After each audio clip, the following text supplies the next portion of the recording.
I remember when I was a kid, if somebody had chickenpox, we went to their house and had a chickenpox party. And I remember my grandmother telling me, go down there, make sure you get that chickenpox. It's going to make you healthier. You're going to feel bad for a day or two, but your immune system is going to be so much stronger because of that.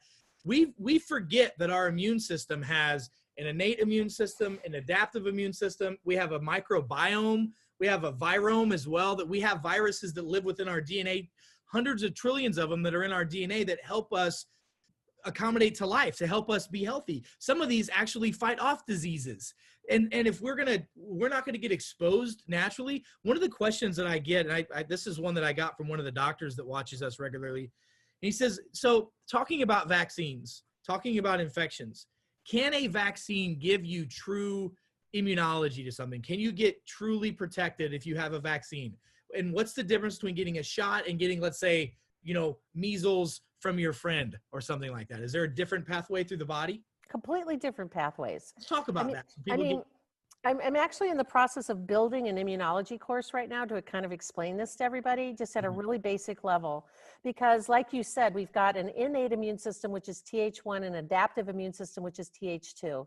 Each Th1 has these 10 of them that they've identified so far that are called toll-like receptors, Toll-like. Toll-like receptors. And toll-like receptor 4 is really, really important for knowing self versus non-self. So toll-like receptor 4 understands that we've got these trillions of viruses and bacteria floating around in our own microbiome. And they kind of just manage it, sort of look at it, and they recognize it by pattern recognition. Eric, I'm telling you, the first time that I read that, I got chills. I thought I was going to cry. Wow. This is what our maker put inside of us. This is what God put inside of us, to be the little vigilant things by pattern recognition, to say, yep, you're good, you're good, you're good. You're not so good. You don't belong here. I don't recognize your pattern. And the toll-like receptor 4 that says, hey, white blood cells, macrophages, he sends out some cytokines like a walkie-talkie. Come over here and take care of this guy. Take care of him. He doesn't belong here. Come and gobble him up, get rid of him. And so the white blood cell gobbles up this foreigner and presents this little antigen that comes up like this, that then the T cell, the B cells come along and glob onto that and make an antibody. Yep. Antibodies are late to the game. They're the cleanup crew. So by injecting foreign matter to create an antibody, so what? It's not going to do anything. So now that we've got this, these toll-like receptors all day long, because we get viruses and bacteria inside of our bloodstream all frickin' day long.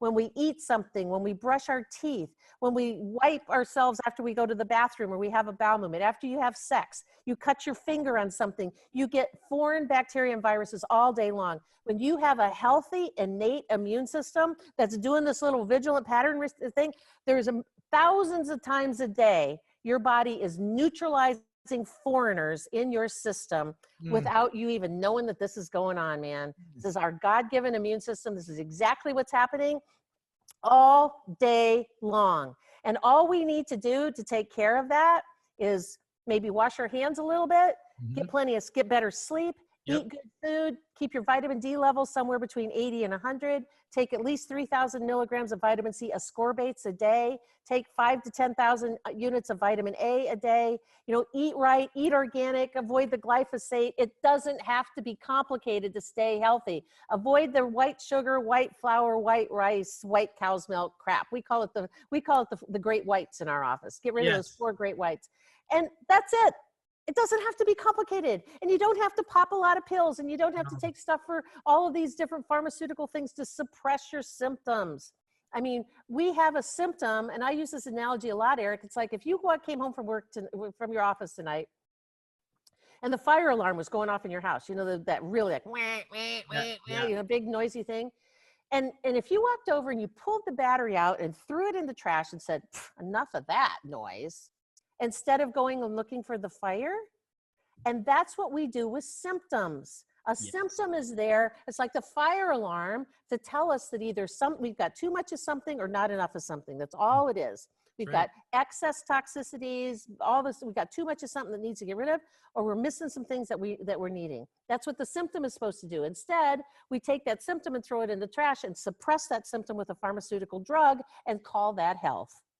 how's that working out for us? It ain't. It ain't. That's just the deal. Like it ain't, you know, and just like my buddy behind me, old Albert Einstein, says, the definition of insanity is doing the same thing again and again, expecting different results.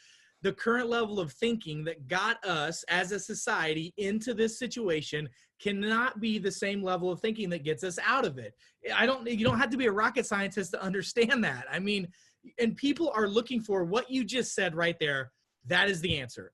Like get healthy. Like that's the answer. We need more people less sick. You know, all the studies have shown obesity, heart disease, cancer, diabetes, stroke, high blood pressure, all these are high risk factors. So I'm not a rocket scientist. I'm the son of a pig farmer from Central Illinois. If I get less people here, that's going to mean less people are going to die. I don't know anything other than that. And it just baffles me that literally no one is talking on the mainstream media. No one is talking on President Trump's everyday meetings they're having. No one's talking locally with my governor about take your vitamins, eat right, get some sleep. Don't stress. It'll be all right. Get outside, get some sunshine. I don't know, Dr. Tenpenny, if you saw and if you didn't, I'll send it to you. The study that just came out is like April 15th out of, it was in Ireland, the longitudinal study they did on vitamin D.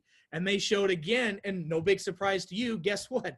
The lower your vitamin D was, the higher the risk factor you have for disease and death. I mean, it's just common sense stuff that we've known for a long time, but we're not getting that much common sense information. And they're not talking, you know, I've listened to quite a few of these pressers. I don't really watch them on television. I don't think I've had my television on more than 20 minutes a day at the most since this whole thing started, because I just can't stand it. I just can't stand it. I haven't even watched the fun shows that I like to watch, like Shark Tank. I haven't even watched that, you know? I haven't even watched those, right? Because I just tend to have it on. And even the press conferences, I will kind of watch them on YouTube because I can only stand so much of it. I know. But it's so disappointing to me that President Trump doesn't have anybody there talking, because I know personally that, you know, Melania is way into vitamins and she's way into health sort of things and nutrition. And I actually have friends in Slovenia that know her and know her family, and they're like, oh yeah, she's all about organic, you know? But why isn't she whispering in his ear and like saying, hey, you need to have somebody on that panel over there that knows something about health and prevention and lowering these risk factors. And so instead of like cocooning off all these people with high risks, why don't we do something to make them have their risks go away?